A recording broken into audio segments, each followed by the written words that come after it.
China जमीन के अंदर करीब 10 किलोमीटर से ज़्यादा की खुदाई कर रहा है। इससे पहले रूस ने इसी तरह की खुदाई की थी। रूस को इस तरह की खुदाई में बरसों लगे थे, लगभग 6 ईयर, और उसने 12,000 मीटर से अधिक की खुदाई की थी। चीन अपने शिनजियांग प्रांत में 10 किलोमीटर गहरी खुदाई शुरू कर चुका है।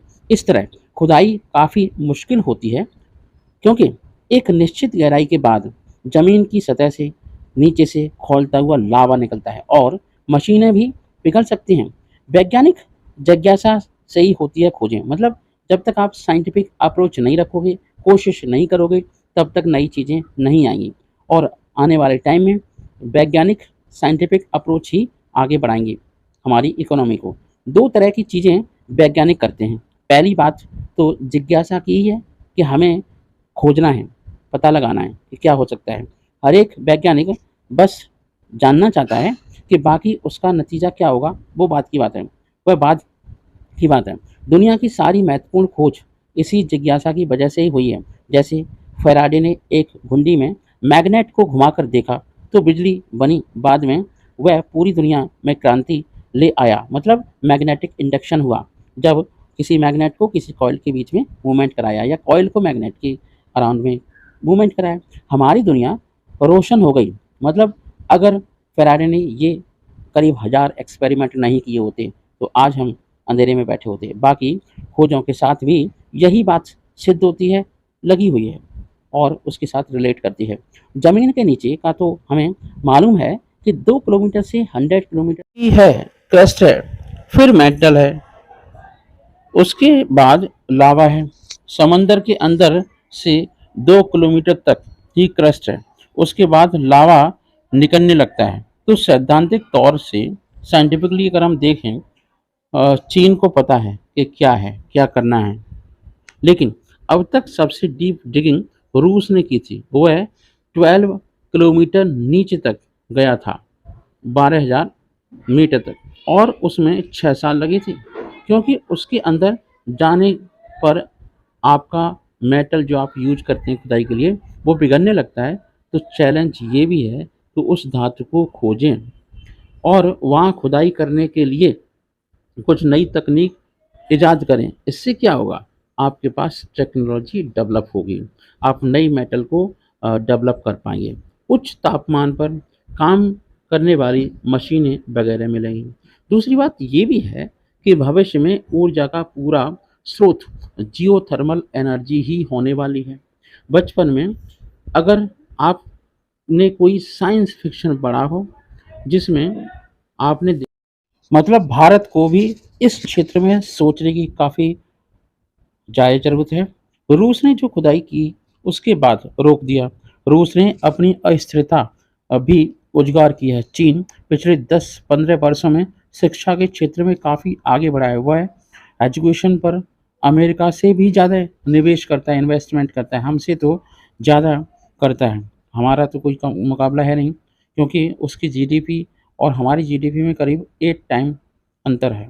तो शिक्षा और विज्ञान के शोध पत्र भी विकसित होते हैं, उन पर भी विकासशील बहुत ज़्यादा हो रहा है।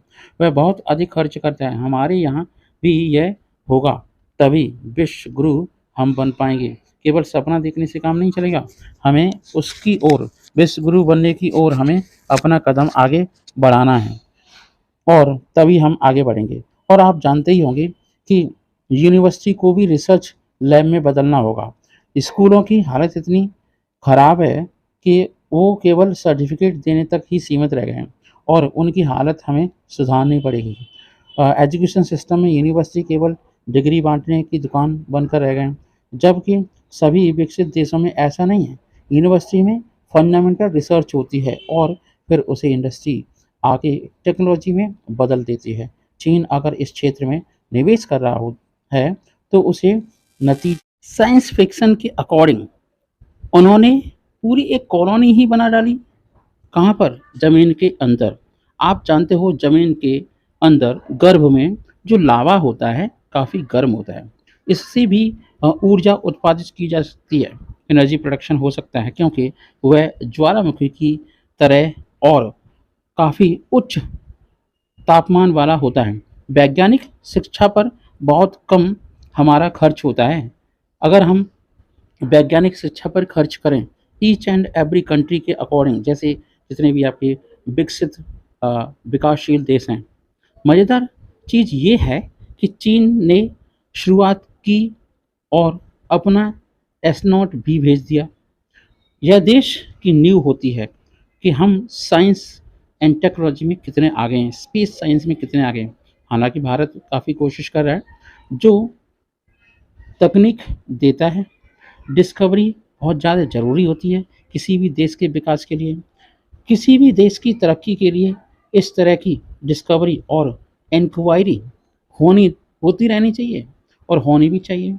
हमें भी आप किसी देश की तरक्की जीडीपी से आंकते होंगे। आप अगर हम एक्सपर्ट की बात माने, है ना, तो दूसरी तरफ आप देखते होंगे कि किसी देश में कितने साइंटिफिक पेपर प्रकाशित हो रहे हैं। मतलब जो भी विकसित कंडीशन है विकासशील देशों की या विकसित कंडीशन, तो उसमें 2-3 फैक्टर ही लेते हैं, लेकिन उससे काम नहीं चलने वाला है। चीन इस मामले में दूसरों के स्थान पर बिल्कुल अलग है और बहुत जल्द अमेरिका को भी पीछे छोड़ने वाला है। हमारे देश की हालत इस मामले में काफ़ी ख़राब है और हम 8वें-9वें स्थान पर होंगे एजुकेशन के।